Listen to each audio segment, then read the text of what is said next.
He typically trains more for powerlifting, but he actually makes a great partner for bodybuilding style training. He's actually incredibly strong, although he's on the smaller side. He's only about 150 pounds, but he's got like over a triple body weight deadlift. And, well, I'll let him explain it to you. John.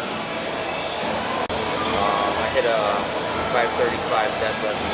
535 at a body weight of what? 158. 158. Yeah, totally raw. Weight belt only. You know, he's not the biggest guy, but he's pretty damn strong. And he's a good training partner. You don't need to be lifting with the biggest guy in the gym.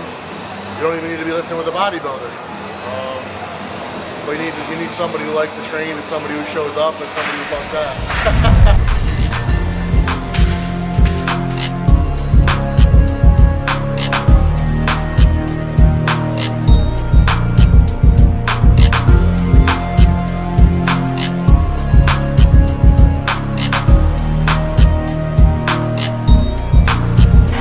Today for leg training, decided to switch things up just a little bit.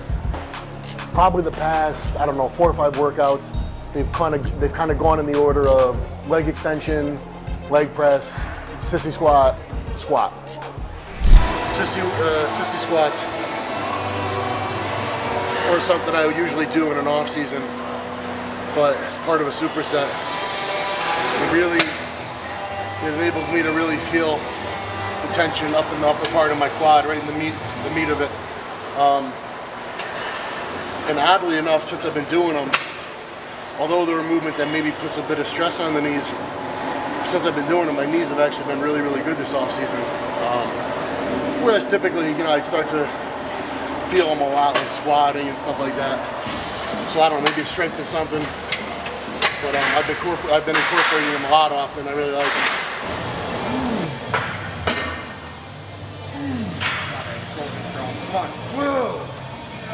Decided to do switch up the order a little bit, change up the supersets, and replace leg press with hack squat.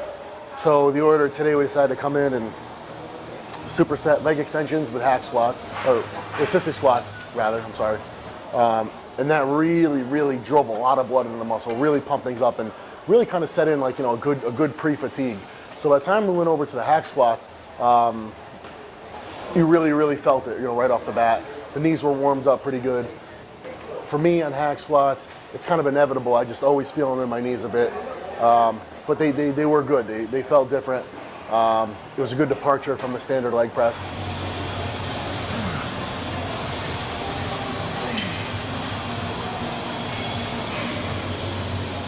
Right up.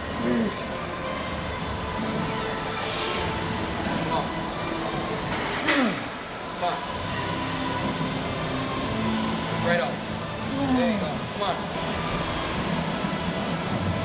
Oh.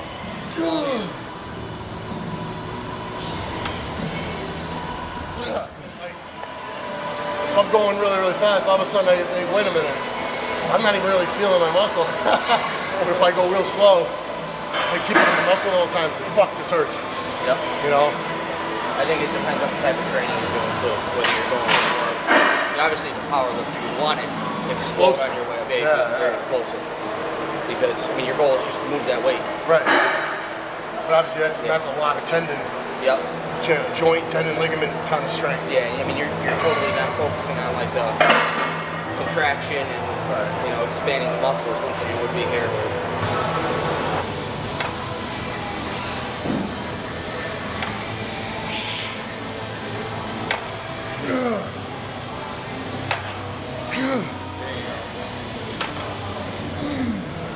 Spread the platform with your feet, nice and strong. Up. There you go, all you. Come on. Right up. There you go, it's all you still.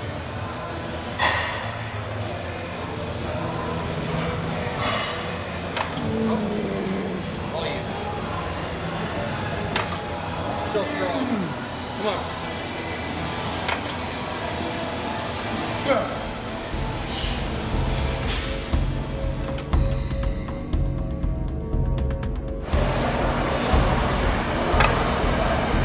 Right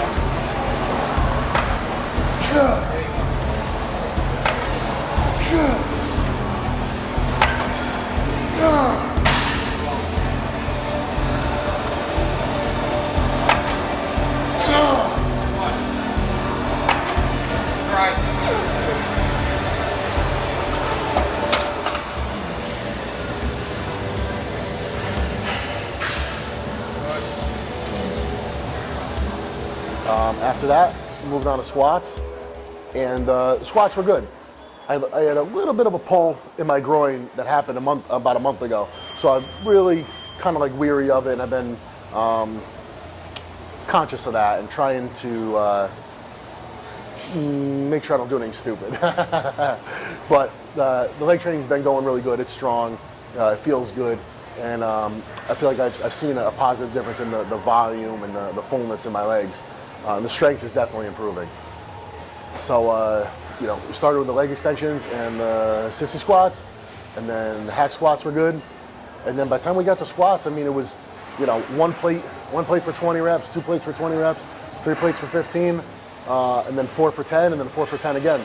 And by then, dude, I was pretty smoked. It might not seem like a ton. I mean, have I done more? Yeah. But based on where my recuperation is at this given moment, it's about in line with, I think, what I can effectively recuperate from. I was just saying this to somebody yesterday. It's we could always do more, but the idea is how much can you really recuperate from? At some point, the recuperation is a limiting factor. You know, as a natural bodybuilder, that becomes a limiting factor. But even once you you know you take that next level and you have a lot of supplements involved, it's still a limiting factor. So you can't grow if you're not recovering. So, you know, and I think a lot of times when you're not recovering 100%, or you're doing too much to the point where you give your body too much to recover, then I think it's you're much more likely to start developing, you know, nagging injuries, and then, you know, hopefully it doesn't turn into it, but the possibility of a chronic or an acute injury. So make sure you're not overdoing it. Make sure you're doing something that's effective. And in line with what your capabilities are. You can't always go by what other people are doing, because some people may do only, you know, a few sets and that's enough for them, and that might not be enough for you. And then you have other people and they do set after set after set, and you say, geez, if I do that, it just kind of, you know, drives me into the ground. So don't be afraid to listen to your body and do what you think is in line with your own capabilities and your own needs. You know, I think there's 2 types of workouts. There's ones where you just kind of take it by brute force, meaning come in, you're fresh, start with squats, go as heavy as you can. And there's other ones where you try to, not that you necessarily finesse it a little bit, but